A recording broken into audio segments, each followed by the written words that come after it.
వారసత్వ భూమి విషయంలో పేదపుడి ఎంఆర్ఓ ₹1,00,000 అడిగారని వాపోయిన బాధితులు స్పందనలో ఫిర్యాదులు చేసినప్పటికీ అధికారులు పట్టించుకోలేదని ఆవేదన వ్యక్తం చేశారు. కాకినాడ జిల్లా కరప మండలం సిరిపురం గ్రామం మేరక వీధి డోర్ నెంబర్ 1-17 కు చెందిన నున్న వీర వెంకటరమణ తన వారసత్వ భూమికి సంబంధించి జరిగిన అన్యాయంపై సమగ్ర విచారణ జరిపి న్యాయం చేయాలని ప్రభుత్వ అధికారులను కోరారు. బాధితుడు తెలిపిన వివరాల ప్రకారం తన అమ్మమ్మ తిబిరిశెట్టి శేషమ్మకు 2 కుమార్తెలు ఉన్నారు. వారు వడ్డీ వీర రామలక్ష్మి మరియు చెల్లా సూర్యనారాయణమ్మ. తిబిరిశెట్టి శేషమ్మ మరణ అనంతరం ఆమె ఆస్తికి ఈ 2 వారసులయ్యారు. అనంతరం తన తల్లి వడ్డీ వీర రామలక్ష్మి మరణించడంతో ఆమె వారసులైన నున్నా వెంకటరమణ, తిరుమల శెట్టి సూర్య ప్రభావతి, మాధిరెడ్డి వీరవేణి, మర్రిశెట్టి సాయిలీలలు చట్టబద్ధ వారసులుగా హక్కు పొందారు. ప్రస్తుతం చెల్లా సూర్యనారాయణమ్మ జీవించి ఉన్నారు. పెదపుడి మండలం సంపర గ్రామ పరిధిలోని సర్వే నెంబర్ 583/3లో 0.46 ఎకరాల భూమి ఖాతా నెంబర్ 677లో నమోదై ఉంది. On ground survey number 583/2 LPM number 1926 resurvey ప్రకారం 0.46 ఎకరాల భూమి తిబిరిశెట్టి రూపులయ్య పేరుపై నమోదు చేయబడి ఉందని తెలియజేశారు. ఈ భూమిని చట్టబద్ధ వారసులైన తమ 4 సోదరులు, సోదరీమణులు మరియు తమ పిన్ని చెల్ల సూర్యనారాయణమ్మ పేర్లపై సమాన వాటాలుగా నమోదు చేయాలని అనేక సార్లు పెదపుడి మండల తహసీల్దార్ కార్యాలయాన్ని ఆశ్రయించినప్పటికీ అధికారులు స్పందించలేదని ఆరోపించారు. జూలై 3, 2023న స్పందన కార్యక్రమంలో ఫిర్యాదు చేసినప్పటికీ ఎటువంటి చర్యలు తీసుకోలేదని తెలియజేశారు. అనేక మార్లు మౌఖికంగా, రాతపూర్వకంగా వినతులు సమర్పించినప్పటికీ పెదపుడి మండల తహసీల్దార్ మరియు సంపర గ్రామ రెవెన్యూ అధికారి కలిసి ఏకపక్షంగా వ్యవహరించి 2025 డిసెంబర్ 23న మ్యూటేషన్ నెంబర్ MLPM 251206025164 ద్వారా మొత్తం భూమిని చెల్లా సూర్యనారాయణమ్మ పేరుపై నమోదు చేసి కొత్త పాస్బుక్ జారీ చేశారని ఆరోపించారు. అనంతరం ఖాతా నెంబర్ 3371ను కూడా ఆమె పేరుపై కేటాయించినట్లు పేర్కొన్నారు. దీంతో తమ 4 చట్టబద్ధ వారసులకు రావాల్సిన హక్కులను కాలరాస్తూ అధికారుల సహకారంతో తమ పిన్ని పేరు మీదే భూమిని నమోదు చేశారని బాధితులు ఆరోపించారు. అంతేకాకుండా టి రాంబాబు అనే వ్యక్తికి భూమి విక్రయించినట్లు గ్రామ రెవెన్యూ అధికారి రికార్డుల్లో నమోదు చేసినట్లు పేర్కొంటూ ఆ అంశంపై కూడా అనుమానాలు వ్యక్తం చేశారు. తహసీల్దార్ మరియు గ్రామ రెవెన్యూ అధికారి తమ సమస్యను పరిష్కరించేందుకు ₹1,00,000 లంచం డిమాండ్ చేశారని బాధితులు ఆరోపించారు. ఈ అంశంపై అవినీతి నిరోధక శాఖతో పాటు ఉన్నత అధికారులు విచారణ జరిపి బాధ్యులపై కఠిన చర్యలు తీసుకోవాలని కోరారు.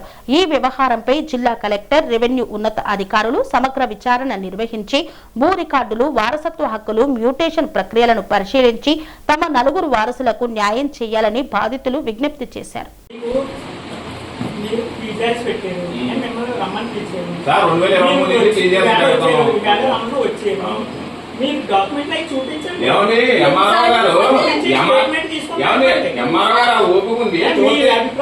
చెప్పండి. అవతల పార్టీ కూడా అభిప్రాయం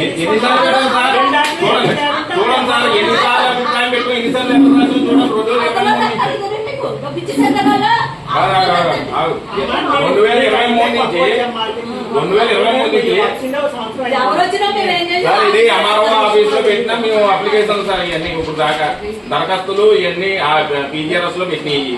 ఇప్పుడు కూడా ఈ రోజు కూడా అప్లికేషన్ చెల్లిపోండి అంటారు. ఒకదానికి సమాధానం లేదు. అప్లికేషన్ ఇవ్వడం కాదు, కూర్చొని స్టేట్మెంట్ తీసుకుంటాను. విషయం ఏంటో చెప్పకుండా మీ విషయం తెలియదు కదా, కూర్చొని చెప్పండి.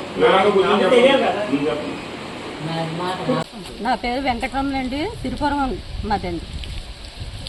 ఇయ్యారవ గారు వచ్చారండి మా దగ్గరికి. రాత్రి 9 గంటలకు వచ్చి ₹1,00,000 ఇస్తే నీకు రాసేస్తారంటే నువ్వు సంతకం పెట్టే దీని మీద పొద్దుటొచ్చి మీరు పొలం మీకు హ్యాండ్ ఓవర్ చేసేస్తున్నారు అని నన్ను పంపించారు. టైం అయిపోతుంది, పెట్టేయమ్మా అన్నారు. ఎంఆర్ఓ గారు పంపించారంటండి. ఇయ్యారవ గారు వచ్చి సంతకాలు ఎట్టించుకుని వెళ్ళిపోయారండి. మళ్ళీ తర్వాత మర్నాడే నేను బయలుదేరిపోయి ఇక్కడ కూడా మళ్ళీ వచ్చామండి. మళ్ళీ కాకినాడ వెళ్ళేవండి. మీకు ఏమో అవదమ్మా, మీకు ఏం ప్రాబ్లం లేదమ్మా, ఇది మీ ఆస్తికి ఏం ఇబ్బంది ఇవ్వలేదు, నీ సేల్ నీకు అప్పు చెప్తాం, సరేనా వెళ్ళమ్మా అన్నారు. అప్పటి నుంచి ఇలా తిరుగుతూనే ఉన్నామండి మేము. ఎన్ని సంవత్సరాలు పెట్టండి? 5-6 సంవత్సరాలు బట్టి పైనుంచి తిరుగుతున్నానండి మేము. అంటే మీరు లంచం ఇవ్వలేదండి, ఇవ్వలేను. మేము ఇవ్వం, మా అమ్మగారు వస్తుంది ఇవ్వమన్నానండి నేను. మీరు లంచం ఒక ఈయన వర్క్ చేస్తలేదు, మీకు న్యాయం న్యాయం చేయలేదు. చేయటం లేదండి. నలుగురు పేరు మీద నలుగురు ఇప్పుడు నలుగురు అండి, మేము అందరం నలుగురు మా సినిమా కొత్తండి. ఆ నలుగురికి సమానంగా రావాలండి. ఇప్పుడు మీరు ₹1,00,000 లంచం ఇస్తే ఈయన న్యాయం చేస్తారండి. చేసేసినట్టండి చేస్తాడండి. చేసేస్తారండి. ₹1,00,000 మరి ఇవ్వచ్చు కదండి మీరు. డబ్బులు ఎత్తిపెట్టండి. మా అమ్మగారు అసలు మాకు రైటేటండి.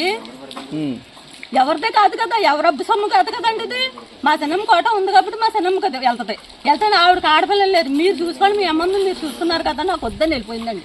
వద్దని వెళ్ళిపోతే మయంగా చేయనాకి నెల్లిట్టుగా వెళ్ళి ఆవిడని నువ్వు ఎలాగాను కాగితాలు మేము పుట్టించుకుంటాం అన్నాడంటండి. కొండన్న అతను అన్నాడంటండి. ఇప్పుడు ఆ పొలం అమ్మితే మీకు ఎంత వద్దండి? నలుగురికి సమానంగా వస్తుంది. ఎంత వద్దండి మీకు అమౌంట్ మొత్తం?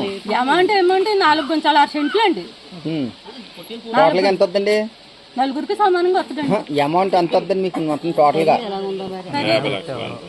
ఎకరం 50 లక్షలు అంటే అండి, 6 ఎకరం 25 లక్షలు వస్తుందండి. మరి దాంట్లో ఎంఆర్ఓ గారు ₹1,00,000 ఉన్నది ఏముందండి? మీరు ఇవ్వండి. ఇదేటండి లంచం ఇచ్చి బతుకుతాం, లంచం ఇచ్చి మేము రాయించుకోవడం ఏంటండి బాబు. ఈ కొండన్న వచ్చి ఇవ్వాలండి. కొండ చెంగం పిల్ల అంటండి. దిక్కుల మండలం అండి. ఏమో మరి నాకు తెలియదండి. ఆయన సంబంధం పెట్టండి. ఆయనకి సంబంధం లేదండి. మేము మా నాన్నగారు మా అన్నయ్య చేసి వాళ్ళ ఓపిక లేక కౌలుకు ఇచ్చారండి. అలా కౌలుకి ఇచ్చుకొని మళ్ళీ ఇలా ఏర్పాట్లు ఎలా చేసుకుంటున్నారండి. ఇది తిబిరిశెట్టి సత్యరాజు, తిబిరిశెట్టి శాతమాస్త అండి. ఇది మేము నలుగురు తిబిరిశెట్టి ఎర్రరామలక్ష్మి అమ్మాయిలు అండి. సూర్యనారాయణమ్మ ఎర్రరామకి అక్క చెల్లెళ్ళండి. ఈ ఆస్తి సూర్యనారాయణ పేరున ఎక్కించినట్లుగా తెలిసిందండి. నేను 4-5 సంవత్సరాలు బట్టి నేను ఎంఆర్ ఆఫీస్కి తిరిగిన రోజే కానీ తిరగని రోజులు లేవండి. ఏమనంటే మీరు వచ్చి మీరు వచ్చి కలిసి రండి, మీకు రాయించాం, మీ ఆస్తి ఏమొస్తుందో మీకు సరిపెడతాం అని అన్నారండి. పొలాల కాడికి కూడా తిరిగి వెళ్ళామండి. దౌర్జన్యంగా మీదకి వస్తున్నారండి. ఈ ఎంఆర్ ఆఫీస్కి వస్తే పారాలు ఇచ్చుకోవడం మళ్ళీ వెళ్ళిపోయారండి. ఇప్పుడైనా మేము ఎన్ని కాలు తిరిగినా మమ్మల్ని ఇచ్చుకుంటున్నారు కానీ మాకేమి చేతలు లేదండి. సీతాపతి గారండి ఉన్నారండి, ఇప్పుడే వెళ్ళిపోయారండి. మళ్ళీ మొత్తం మీరు కాయంకి ఇచ్చేసి వెళ్ళండి, మీ తర్వాత మేము చూసుకుంటామంటున్నారు. ఇంకా ఎన్నో రోజులు తిరగండి ఇలాగా. అమ్మా మీ పేరు? మొన్న వెంకటరమణ అండి. మీ పేరు? మీకు వచ్చిన సమస్య ఇప్పుడు ఎంఆర్ఓ దృష్టిలో పెట్టారా? దృష్టిలో పెడుతున్నారు, కాగితాలు ఇచ్చుకుంటున్నారండి, పెడుతున్నారండి. ఎలాగ తిరుగుతున్నామండి మేము. ఆలకంతలు లేదండి. ఎంఆర్ఓ పట్టించుకుంటూ లేదండి. కలెక్టర్ ఆఫీస్కి తిరిగామండి, ఎంఆర్ ఆఫీస్కి తిరిగామండి, కాకినాడ ఇవన్నీ తిరుగుతానే ఉన్నామండి. ఎన్నాళ్ళ నుంచమ్మా? ఇప్పుడు అప్పటి నుంచి 5-6 సంవత్సరాలు నేను తిరుగుతాను. కరోనా ముందు నుంచి తిరుగుతున్నానండి. బాబు. మీ సమస్య పట్టించుకుంటూ లేదండి. సూర్యనారాయణమ్మ అంటే మా చిన్నమ్మదే మా అమ్మదేనండి ఆస్తి.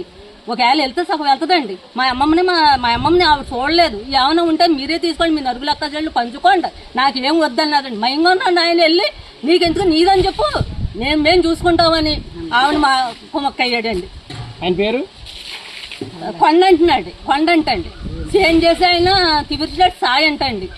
మేము వెళ్తున్నాండి పొలం వెళ్తుంటే మీదకి వస్తున్నారండి. ఎవరు పోయిన వెళ్తారు, ముసుగులు కట్టుకుని మరీ తిరుగుతున్నారండి. మా ఎంఆర్ గారు ఏమన్నా లంచం అడుగుతున్నారా? లంచం నన్ను అడిగారండి. ₹1,00,000 ఇస్తే నీకు రాస్తాం అన్నారండి. నాకు నచ్చేటి మా అమ్మగారు వస్తుంది, మేము నలుగురం పంచుకుంటాం, మీకు ఎందుకంటే అని అడిగానండి. ఎంఆర్ గారు ₹1,00,000 లంచం అడిగారమ్మా? ఈఆర్ఓ గారు వచ్చారండి. ఈఆర్ఓ గారు ఎంఆర్ఓ గారు పంపించారంటండి అక్కడికి. ఏ ఊరు ఈఆర్ఓ గారమ్మా? ఇప్పుడు లేరండి ఆయన. ఇప్పుడు ఆంజనేయులు గారు ఉన్నారండి. కంప్లైంట్ ఇచ్చామండి. ఏ ఊరు ఈఆర్ఓ గారమ్మా? సంప్రి ఈఆర్ఓ గారండి. సంప్రి ఈఆర్ఓ గారు ఎంత ₹1,00,000 లంచం అడిగారండి.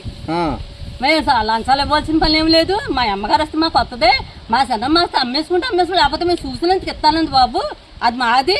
మా చిన్నమ్మని చూసుకుని ఆస్తి బాధ ఇస్తానన్న వాడు మయంగా వాడు ఇలాగా అమ్మకం పెట్టి మరి మేము ఎన్నిసార్లు వెళ్ళామండి. ఏమండి పన్ను కట్టించుకుంటారండి బాబు, వాళ్ళు మీరు కలిసి రండి ఓకే అనివారండి. లంచం ఈఆర్ఓ గారు అడిగారా ఎంఆర్ఓ అడిగారండి? ఈఆర్ఓ గారు అడిగారండి. ఈఆర్ఓ గారు ఎంఆర్ఓ గారు పంపించారు. ఎంఆర్ఓ గారు పంపించి ₹1,00,000 లంచం అడిగారండి.